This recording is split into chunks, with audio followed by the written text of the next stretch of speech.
Kairi FM. Major News. Good evening. I am Steve Vidal. First, a look at the headlines. Dominica's tourism minister expects American Airlines direct flights to the island to boost the island's tourism product. From the region, Delta variant detected in Antigua, Barbuda. And internationally, 2020 games begin as Naomi Osaka lights Olympic flame in poignant ceremony. We'll bring you the details of these and other stories after word from our sponsors. It is not a clothesline committee had Ushishi. It is not the line your grandmother used to hang her Christmas cards. It is not an ordinary line. The Manikou had no chance. The core was stewed right on line. I'm talking about power. The Domlek high voltage power line. So, Domlek voulait faire changer. As you rebuild a Primaria, Pabody stay away. Especially my business owners. If you need to do construction close to the lines, informez Domlek avant. Mungi ka servi crane, bucket trucks, heavy duty, overhead equipment. Call Domlek first, 255-6103. High voltage line, that is deadly business. Angela in the Ipe, whether say TV or telephone line, DBC line. Lewe ma wika drive and buy on Kipanshi. She's squeezing his old knee. Avec a PJC, DGD. Are you looking for good eggs? I mean quality fresh eggs straight from the farm? Well, we have exactly what you're looking for, no matter the quantity. We've got the right amount. Visit us at Prince City downstairs Kairi FM on Independence Street for your fresh farm eggs, or call telephone 448-7331, 448-7330 or 448-8752 and we'll get you your fresh farm eggs. I'm not exaggerating. Bip Messenger is the new way to connect. Messaging made simple. Whether you're connecting with friends or family, celebrating a birthday, or just hanging out to chat, Bip's got you covered with up to 10 people on video calls. The new way to make sure we can all stay connected and be together. Start living, get bipping. Download Bip today.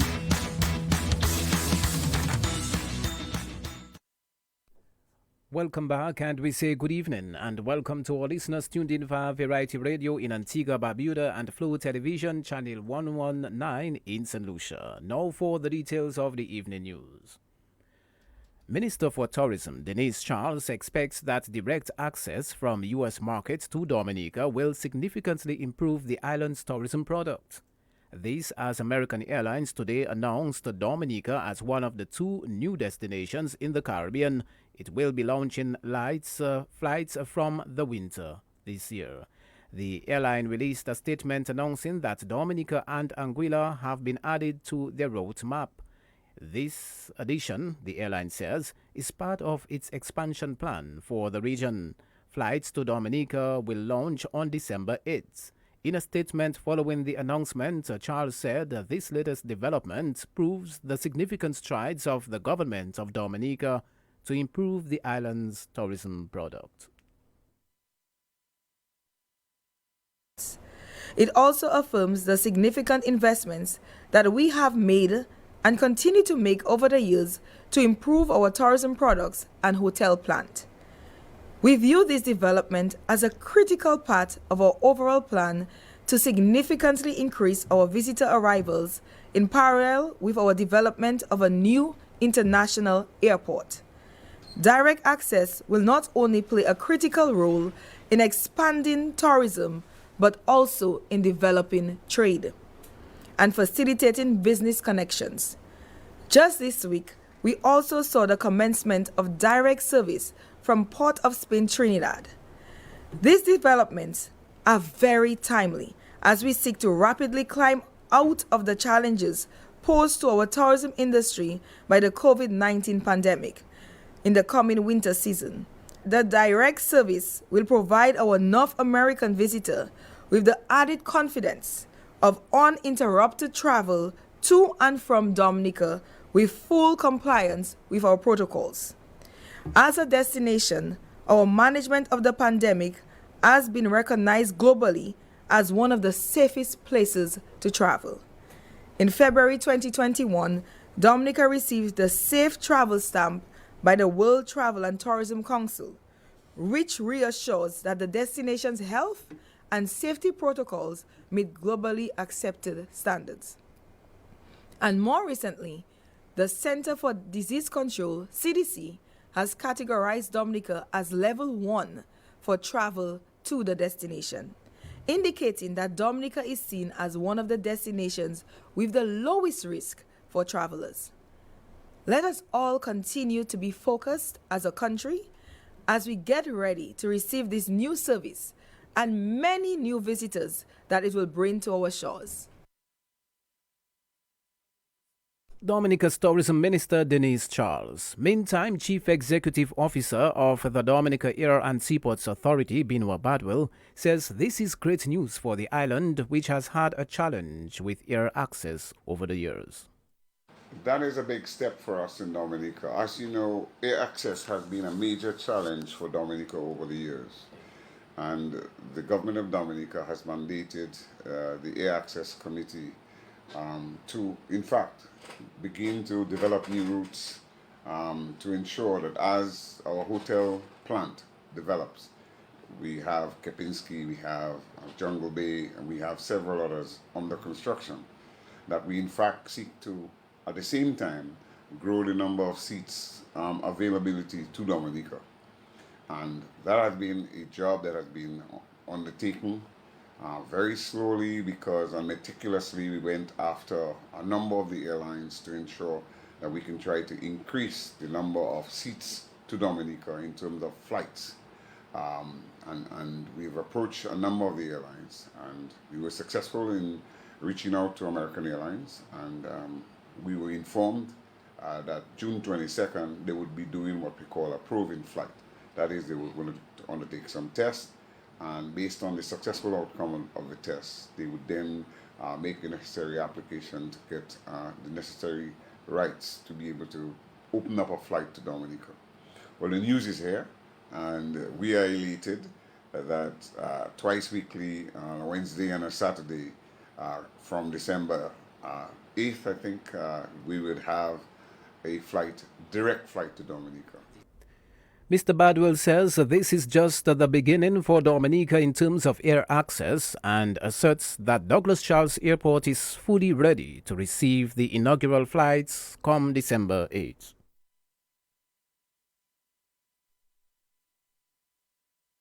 That is, in fact, a big beginning for us, and the government of Dominica had long wanted to ensure that we can enable direct flights to the U.S., and that is just the beginning, because the work has not taken. We just started to try to begin to speak with a number of the large airlines, and American Airlines is in fact a big name in the aviation industry, and so we want to make sure that we can take that opportunity with both hands and continue to develop the air access routes to Dominica. Douglas Charles, given the type of aircraft it is, it has been displayed and it should be shown when they came on the 22nd that the aircraft can land without any difficulties whatsoever at the Douglas Charles Airport. And yes, it is 70 seats, and I'm sure we can maximize the opportunity of getting our travelers to and from Dominica. The flight is 3 hours and 5 minutes, so to speak, from point to point. And we are very well equipped now to be able to deal with it. All of the background things that have to be undertaken are being done, and we will look forward to the inaugural call of that voyage, wherein Dominicans, both those in the diaspora and visitors to Dominica, will be able to have that access, direct access to Dominica. And that was the Chief Executive Officer of the Dominica Air and Seaports Authority, Benoit Badwell. You're listening to Kairi FM's Major News. In other news this evening, Health Minister Dr. Irvin McIntyre says a recent surge in COVID-19 infections in Grand 4 has highlighted the importance of constant review of protocols. Dominica currently has 13 cases of COVID-19, with 11 identified from the Grand 4 cluster. It has not been the easiest time for us, but we continue to manage successfully. We must appreciate the fact that COVID-19 is not over and will be with us for some time. The ongoing activities regarding the recent cases is a perfect example. We at the Ministry of Health are fully aware and will continue to be guided by the science, as well as the best practices elsewhere. But we will remain pragmatic in our approach and management based on our own local circumstance and experiences of COVID-19. Our technical team keeps reviewing our protocols on a regular basis, as well as the risk classification for different countries within the region and internationally. Dominica's Health Minister Dr. Irvin McIntyre. Dr. McIntyre announced the new protocols to extend to children effective today, Friday, the 23rd of July. All children 2 and older will need to show proof of a negative PCR test upon entry into the island. Four-time winner of the National Cooperative Credit Union Cadas Lipso competition, White Ferry, has composed his latest piece in honor of Leroy Waddix Charles. The song is one of gratitude to Prince Waddix for his work in preserving and promoting Dominica's original. For all the wonders you done for us all, spreading the culture all over the world. For all the good things that you done for God, that's what it's. We thanking you. We thanking you, brother.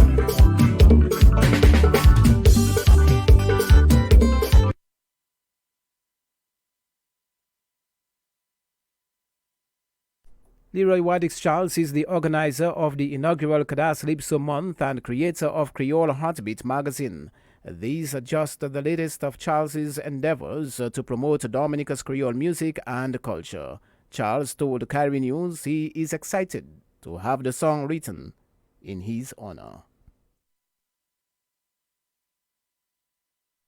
I am very excited, very elated about the final product. When White Ferry mentioned to me that he's going to pay tribute to me in song, I was kind of happy. But then the final product, recorded at Dada with Co from Midnight Rivers playing on it, it's a real masterpiece. I love the melody in it. And it's good coming from a young artist who has recognized that I have done some work in preserving the culture of Dominica and preserving Cadas Lipso in Dominica. And he's a veteran, a young veteran, I would say, 4-time NCCU monarch of the Cadas Lipso competition.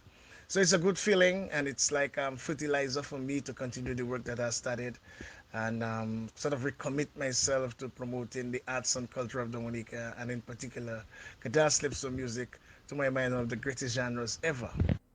Meantime, activities for Cadas Lipso Month 2021 continue with the third of 4 panel discussions to be held at the University of the West Indies Open Campus. The event is dubbed Cadas and Wine. And the topics to be discovered are how did Cadas Lipso place Dominica on the map pre-independence era? And we'll be looking at the economic and social change. The presenter, Mark Murray. How did Cadas Lipso enter Radio Antilles? At the time, Caribbean music was not broadcast. And the presenters are Julian Rogers, the former manager of Radio Antilles, and Brian Mead. The Creole language and Cadas Lipso on national radio, the presenter Dennis Joseph. The influence of Cadas Lipso on the French Antilles by Daniel Betis. We'll have special guest appearances by NCCU champion Nathaniel Durand Nadir, gospel great Jerry Lloyd, the Web Lady S Class, and Judd Dorset. We have a special feature also where a glass of wine will be served on entrance, and while the music of the intellects will be discovered at the UWI Open Campus, we will actually explore the name of Dominica and how Dominica ruled supreme around the Caribbean, around the Western Hemisphere in music and sound with this noble genre called Cadas Lipso. So all roads lead to the UWI Open Campus tonight for Cadas and Wine. And you can really come and discover some great attributes about this national and international music from Dominica. Organizer of Cadas Lipso Month, Leroy Waddix Charles. Antigua-Barbuda is the latest country in the Caribbean to detect a case of the Delta variant of COVID-19. The Ministry of Health there and the Environment said that the variant was detected in one of 7 samples that were taken between May 5th and July 2nd. The confirmation from the Caribbean Public Health Agency, CARPHA, in Trinidad comes a month after the Alpha variant of concern was detected. Delta is quickly becoming the world's dominant strain of COVID-19. The variant, which was discovered in India last year, is said to be more infectious than the original COVID-19 virus. The ministry said it has increased its surveillance for COVID-19 variants at the lab at the Sir Leicester Birdmount St. John's Medical Center, which now has the capacity to detect variants. And internationally, we can tell you that the honor fell to Naomi Osaka to light the flame, the beacon of hope the Olympics attempts to be. It marked the original opening of Tokyo 2020 a year later than planned and in the midst of a global pandemic. Today is a moment of hope, said Thomas Bach, president of the International Olympic Committee. Yes, it is very different from what all of us had imagined, but let us cherish this moment because finally we are all here together. This game is going to be different, dampened by mistakes, positive tests, and the absence of fans, but it is still the Olympics, still the greatest show on earth, still faster, higher, stronger, and now together. The ceremony itself was modest, a reminder of all the world has gone through, yet offered hope for what it is to come. But the lack of a crowd was stark as socially distanced and masked athletes, though some went without, waved to empty stands, no roar accompanying their march in the stadium. That's the evening's news. You can join us tomorrow morning at 6:30 here on Kairi FM. On behalf of the entire news and production team, thanks for listening.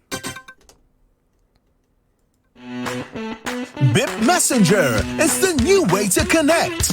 Messaging made simple. Whether you're connecting with friends or family, celebrating a birthday, or just hanging out to chat, BIP's got you covered with up to 10 people on video calls. The new way to make sure we can all stay connected and be together. Start living, get BIPing. Download